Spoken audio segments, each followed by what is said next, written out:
Hello po, kumusta po kayo? Ako po si Kuya JP at narito po tayo ngayon sa aming local church dito po sa Nueva Ecija at kumustahin natin yung ilan sa mga delegates ng WAM1 sa Pangasinan. Tignan natin kung ano yung mga experiences na pwede nilang i-share sa atin. Halika, tara!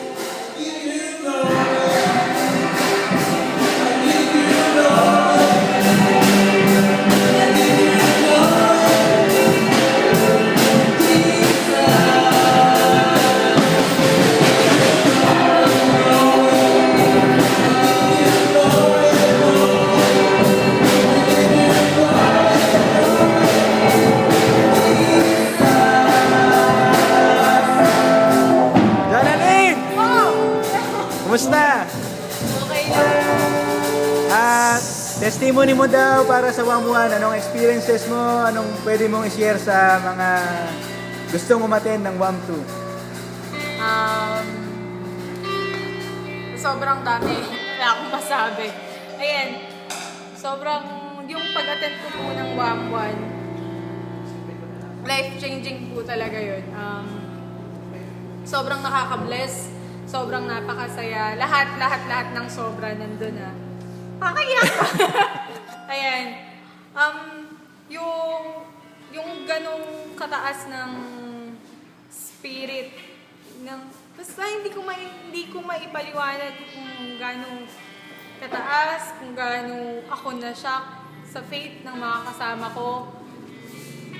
Doon ko natutunan na i-express yung sarili ko para kay Lord, na hindi mahiyang itaas yung kamay, hindi mahiyang sumigaw, hindi mahiyang umiyak para sa Panginoon. Doon ko lahat natutunan yun, na kahit na may kasama ka, na kahit napakadami nyo pa, hindi yun hadlang para i-express mo yung love mo para kay Lord, kasi yun naman yung nararapat para sa Kanya. Ayun. Punta na po kayo sa WAM2 talaga, kasi magbabago po yung buhay nyo. Marami po kayong matututunan lalo na sa pag-praise at saka praise and worship. Lalo na po akong kasama po kayo sa praise and worship team. Nakakabago ng buhay, nakakabago ng pananaw sa buhay. At mas lalo pa pong lalago yung sarili nyo, yung spiritual na pangangatawan nyo. Lahat po magbabago. Kaya, atalin na. Sabi, ikaw daw yung Hawat Award. Tama ba yun? Chismis lang yun. Para daw po kay Lord, dapat binibigay yung lahat. Kaya effort po yung Zion Methodist Church. Kaya hindi po talaga kami nagpapahula. Kaya galingan nyo rin po pagka sasali po kayo para maging Hawat Award. Yeah, thank you.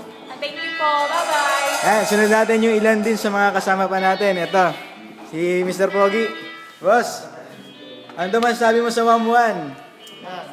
Hello. Nagpapasalamat po kami in behalf ng mga kabataan ng Zion Methodist Church sa isang nakaka-overwhelm at super nakaka-bless na WAM sa Pangasinan. Kaya ngayon kami excited na sa WAM2, kaya kita-kits. Ayan. Salamat, boss. Ito pa, mayroon pang dalawa dito. Hello, May. Hello. Naiya ka? Margo. Ano daw may share mo para sa WAM2? Ano yung WAM1 experience mo? Doon sa 1-1, super dami mong matututunan. Dami ako natutunan doon. Yung mga bagay na hindi ko nagagawa dati, nagagawa ko na ngayon, yung sisigaw ako para kay Lord, yung tataas ko yung kamay ko, iiyak ako para sa Kanya. Ngayon nagagawa ko na yun. Tapos, sobrang madami ka matutunan. Super nakaka-bless yung WAM1. Sana ngayon, sa WAM2, kita-kits tayo doon. Bye-bye! Kita-kits! Ano yung hawak mo? Base? Base. Totoo ba yan? Hindi po eh. Just, totoo po no. Ito, sunod natin si Joanna. Hi, Joanna. Ano? Experience mo sa WAM1? Ano, yung WAM1, sobra, grabe. Sobra talaga siyang nakaka-bless. Kasi pag nandun ka talaga, mararamdaman mo talaga si God.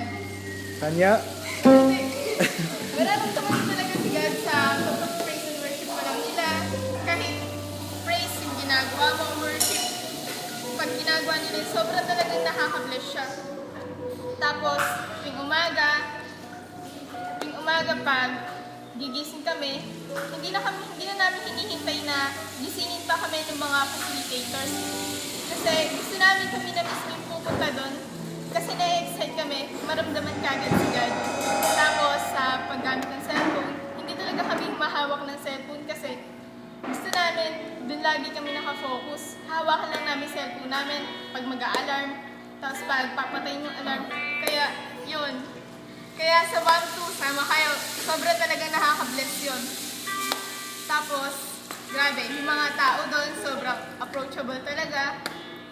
Basta, yun. Kita-kits na sa susunod na walk sa Baguio. Sama tayo. Sama ka? Yes! Sure ka? Yes, Gagaya ka na? sure! Oo! Okay. Mami, First tapos? time ko palang pupunta sa Baguio kaya sobrang excited na talaga ako. Ayan po. Magbabay na kayo. Say hi. Bye-bye.